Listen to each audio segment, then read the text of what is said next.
Hello friends, welcome back to our channel. Driving licence కావాలంటే ఇంతకాలం ముప్పుతిప్పులు పడాల్సి వచ్చేది. ఆర్టీఏ కార్యాలయానికి వెళ్ళి డ్రైవింగ్ లైసెన్స్ కోసం అప్లై చేసుకోవడం, పరీక్ష రాయడం, తీరా చూస్తే ఫెయిల్ అవ్వడం లాంటివి జరుగుతూ ఉండేవి. దీంతో ఎక్కువ మంది డ్రైవింగ్ లైసెన్స్ కోసం మధ్యవర్తులు, దళార్లను ఆశ్రయిస్తూ ఉన్నారు. తద్వారా డ్రైవింగ్ లైసెన్స్కు అర్హత ఉన్నప్పటికీ తమ జేబులకు చిల్లు పెట్టుకుంటున్నారు. అయితే ఇక నుంచి ఆ ఇబ్బందులు ఉండవు. వాహన డ్రైవింగ్ లైసెన్స్ పొందాలన్నా, కొత్త వెహికల్ రిజిస్ట్రేషన్ చేయించుకోవాలన్నా ఇక నుంచి ఆర్టీఏ ఆఫీస్కు వెళ్లాల్సిన అవసరం లేదు. డ్రైవింగ్ లైసెన్స్ పొందొచ్చు. ప్రభుత్వం వాహన్ సారథి పోర్టల్ను అందుబాటులోకి తీసుకొచ్చిన విషయం తెలిసిందే. ఈ పోర్టల్ 2016లోనే అందుబాటులోకి వచ్చింది.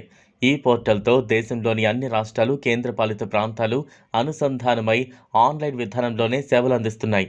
అయితే ఒక్క తెలంగాణ రాష్ట్రం మాత్రం ఈ పోర్టల్లో చేరలేదు.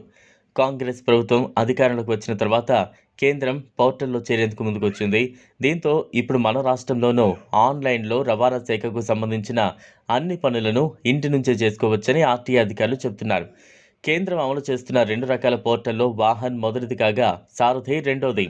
వాహన్ పోర్టల్ ద్వారా వెహికల్స్ రిజిస్ట్రేషన్లు, ఇతర ప్రాంతాలకు వాహనాల బదిలీ, యజమానుల పేరు మార్పు వంటి ఆన్లైన్లోనే చేసుకోవచ్చు.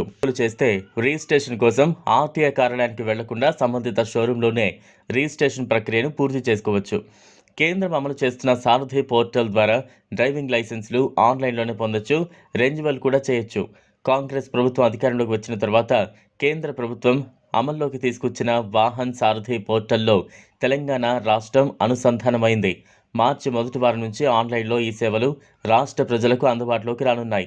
మొదట సికింద్రాబాద్ ఆర్టీఏ కార్యాలయంలో ఈ సేవలను ప్రయోగాత్మకంగా అందిస్తారు.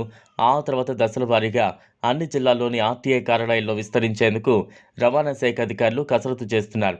వాహన్ సారథి పోర్టల్స్ సేవలు రాష్ట్ర వ్యాప్తంగా అమల్లోకి వస్తే డ్రైవింగ్ లైసెన్సుల జారీ, వాహన రిజిస్ట్రేషన్లలో ఇంతకాలం జరుగుతున్న పలు అవినీతి అక్రమాలకు చెక్ పడనుంది.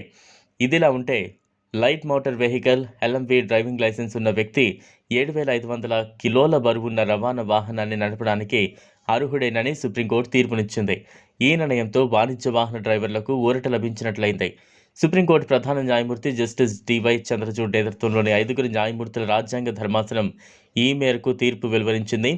దేశంలో జరుగుతున్న రోడ్డు ప్రమాదాలకు ఎల్ఎంవి డ్రైవింగ్ లైసెన్స్ హోల్డర్లు ట్రాన్స్పోర్ట్ వాహనాలను నడపడం కారణమని నిరూపించేందుకు ఎలాంటి ఆధారాలు లేవని సుప్రీంకోర్టు ధర్మాసనం స్పష్టం చేసింది. ఈ వీడియో మీకు నచ్చినట్లయితే లైక్ చేయండి, షేర్ చేయండి, ఛానల్ను సబ్స్క్రైబ్ చేసుకోండి. Thanks for watching.